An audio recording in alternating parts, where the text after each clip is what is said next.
chance at midcourt for the win. He got it!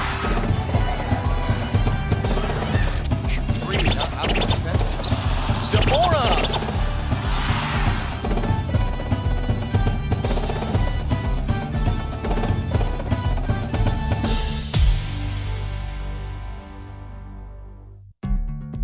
Welcome to another installment of Moments with Mario, featuring New Mexico State University Athletic Director Mario Mocha. Moments with Mario is brought to you by BMC Technologies. BMC Technologies is a full-service technology company that empowers small businesses and specializes in cybersecurity, networking, and managed services.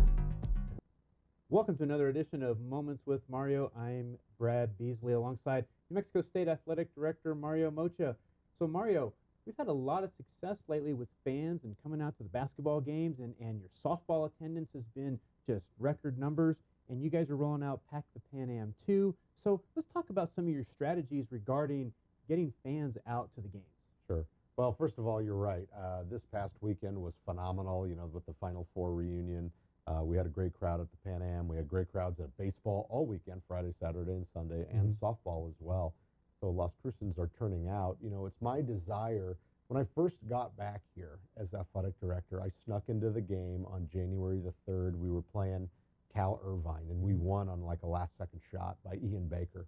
But I was kind of stunned at the lack of energy. I mean, I know it was January 3rd and the students weren't there, but it just wasn't the same, because the last time I went to a men's game, it was probably UNM, UTEP, or UNLV, and it was packed.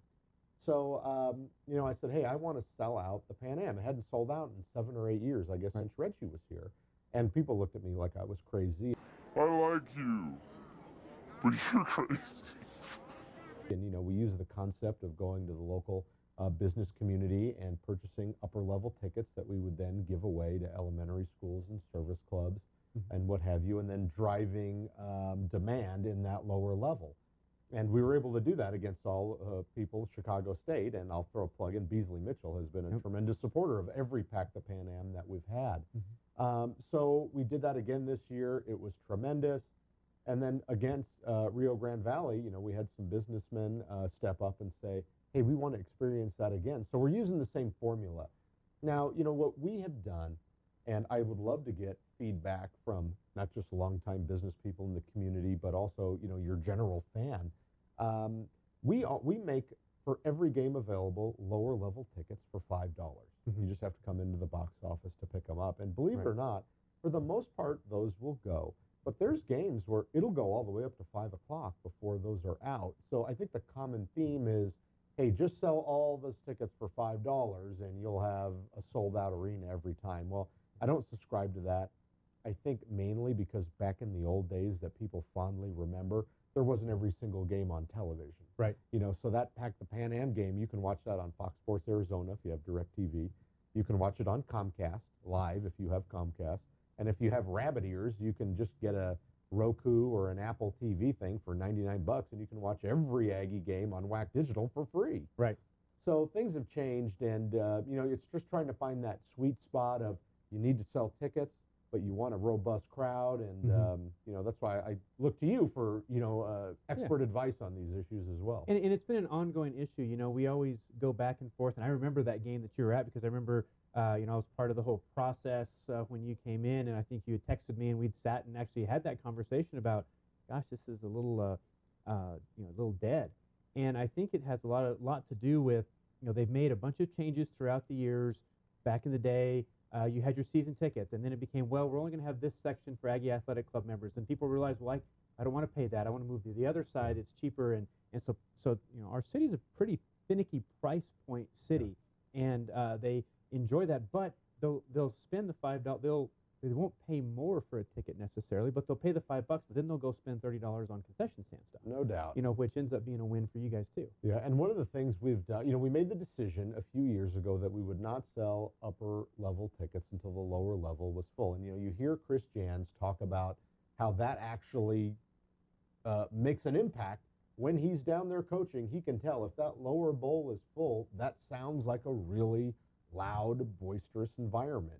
So while we certainly want 12,000 people, if we could get that lower level full for every single game, it would be very impactful.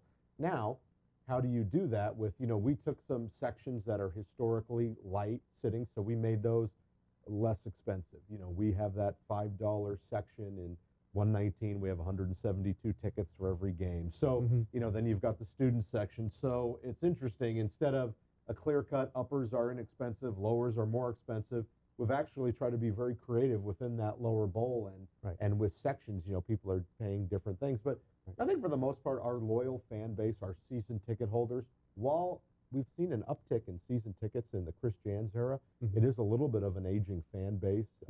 So we constantly are trying to get new people to buy season tickets. It's just been it's been like a math problem. I don't think we've yet to find the exact equation, but we're certainly trying to do the best we can and be all things to all people, and get as many people in there. And you just mentioned we've got those value-added concessions now. So even if your ticket might be $10, hey, you can get concessions for $2, whether that's at football or basketball games. So we're trying to economically price to Southern New Mexico and our fan base. And it's really interesting because, I will tell you that we're probably part of the problem too with our season tickets that we've had, because our family, our firm has been sitting in the same season tickets for the last 40 years. So we've been it's been different sections, section G for a while, then it was now section 125. It's the same rows. I mean, gosh, I'm sitting in the same seat that my grandparents sat in too, and so, the idea would be, it'd be nice if everybody agreed and say, hey, what we're going to do? We're going to keep pushing season ticket holders all the way down as far as they go, and then you backfill so that at least you get, some of that. But, I like my seats, and, that's where we're going to sit, and it creates a challenge. There's no doubt about it. You also get to know the people around you. They get to see your kids growing up, et cetera, et cetera. The lady in front of me brings fruit snacks every game for my kids, just because she knows that they're going to be there. So she brings fruit snacks. Yeah. So, it is a very human thing. You can't just look at it in black and white, but it is something that we're certainly, our eyeballs are on that. It's in our every thought because it's maximization of revenue, but it also helps the team. You see that when there is a full house, it can spur the team on. It can affect the visitors. So we really need to do everything we can to make sure that we're packing the Pan Am. And winning is also the magic elixir for all of that too, right? Yeah, you look at the Texas game. I don't know if you saw that on social media. They had it was very sparse in their arena about 8 minutes before tip-off. And when I say very, I mean like unbelievably sparse. It was the talk of Twitter. And even your alma mater, I mean, UNLV used to be the most feared place, 19,000 people in the Thomas and Mack Center, and now, it's just not like that as much. So, I think there's a lot of factors, but we're certainly trying to make sure that the Pan Am stays full. And I always think, people say, oh, your attendance is 6,000. The Lobos are drawing 11 or 12,000. Well, we've got 100,000 people in our community. I could say be a fair comparison if there was 200,000 people in Albuquerque, Rio Rancho, Corrales, but what are they now, up 700,000? So New Mexico State is certainly holding their own in attendance as far as relative to the community that we live in and the population that we live in. Yeah, so percentage-wise, we get so much support from the community, and obviously we like to have a lot of that support. Thank you. So, sounds good. Well, that'll do it for another edition of Moments with Mario.